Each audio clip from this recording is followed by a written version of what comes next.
Assalamualaikum warahmatullahi wabarakatuh. Al-Fatihah.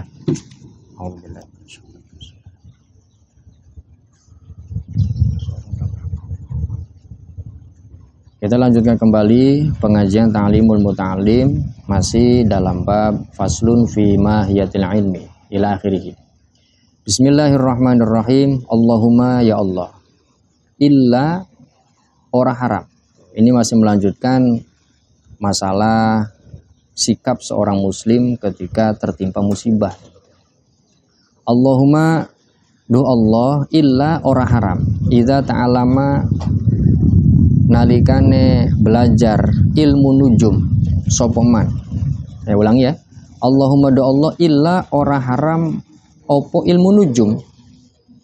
Idza ta'alama nalikane belajar sopoman minan nujumi saking ilmu nujum qadroma ing kira-kirane perkara ya'rifu kang ngawruhi sopoman bihi kalawan emma al kiblata ing kiblat wa uqatis sholati lan pira-pira waktu salat. Nah, ilmu nujum boleh dipelajari dan tidak hukumnya haram apabila mempelajari ilmu nujum itu dalam rangka digunakan untuk mengetahui arah kiblat dan waktu sholat. Nah, kalau hanya itu nggak apa-apa. Tapi kalau untuk menebak-nebak, untuk mengetahui hal yang belum terjadi itu nggak boleh, karena akan melanggar takdir Allah, akan bertentangan dengan takdir Allah. Karena itu hak paten Allah gitu. Karena masa depan yang tahu hanya Allah. Toh ketika kita diberi anugerah mengetahui masa yang akan datang, maka jangan diberitahu kepada orang lain. Kalau memberitahu berarti itu sudah melangkahi hak prerogatif Allah. Nah, salah sekali. Nah, tapi memang ada sebagian orang, sebagian hamba-hamba Allah yang diberi anugerah bisa mengetahui hal-hal yang belum terjadi, hal-hal yang ada di masa depan. Nah, kalau diberi anugerah itu maka harus hati-hati. Jangan dikasih tahu, jangan disebarluaskan kepada orang lain gitu. Nah, itu nggak boleh karena sudah melangkahi hak prerogatifnya Allah. Karena haknya Allah, yang menentukannya Allah. Fayajuzu maka wenang. Tapi kalau hanya sekedar tadi ya, mempelajari ilmu nujum, kalau hanya sekedar untuk mengetahui arah kiblat dan waktu sholat nggak apa-apa, tidak haram gitu. Fayajuzu maka wenang apa dzalika mongkonon ta'allumu qadri ma ya'rifu bihil kiblah. Fayajuzu maka boleh mempelajarinya. Itu hanya sekedar apa tadi? Mengetahui arah kiblat dan waktu sholat. Nah, kalau di dalam pondok pesantren itu diajarkan namanya ilmu falak kan gitu.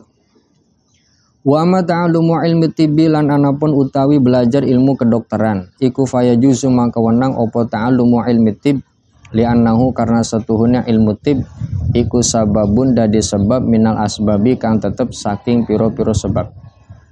Fayajuzu maka wenang opo ta'allumuhu belajar ilmu tib kasa iril asbabi kaya sekekarine piro-piro sebab.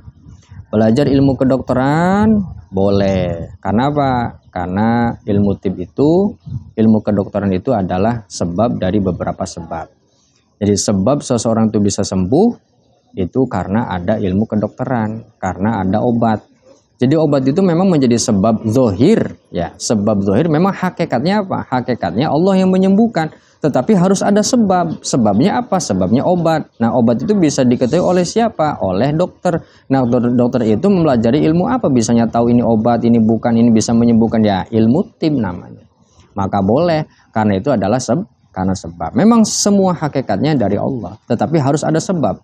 Karena di dunia harus melalui perantara sebab. Maka fayajuzu ta'allumuhu kasairil asbab. Faqad tadawa. Nah, dan ini ada apa namanya? Ada dalil hadis nabinya ini. Faqad tadawa maka teman berobat sapa an-nabiyyu Kanjeng Nabi sallallahu alaihi wasallam.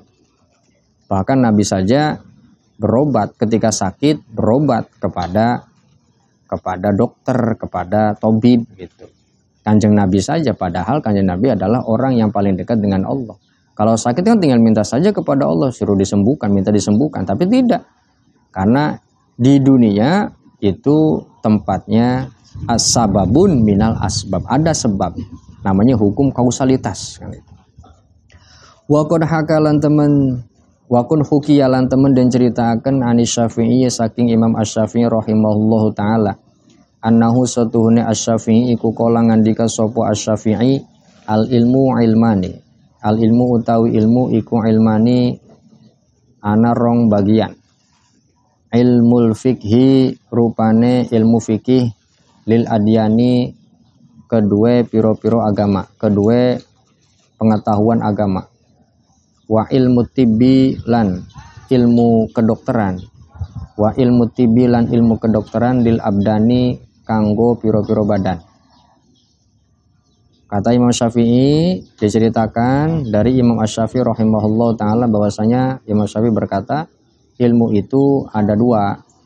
Satu ilmu fikih untuk adyan, untuk ritual-ritual keagamaan. Itu harus mempelajari ilmu fikih. Dalam melaksanakan aktivitas di dalam agama, maka yang perlu kita pelajari adalah ilmu fikih. Yang kedua, ilmu tibbi lil abdan, ilmu kedokteran untuk badan. Nah, ketika ada hal-hal yang berkaitan dengan tubuh manusia, organ-organ di dalam tubuh manusia, ketika ada yang sakit atau ada yang salah, maka kaitannya adalah dengan ilmu kedokteran, medis.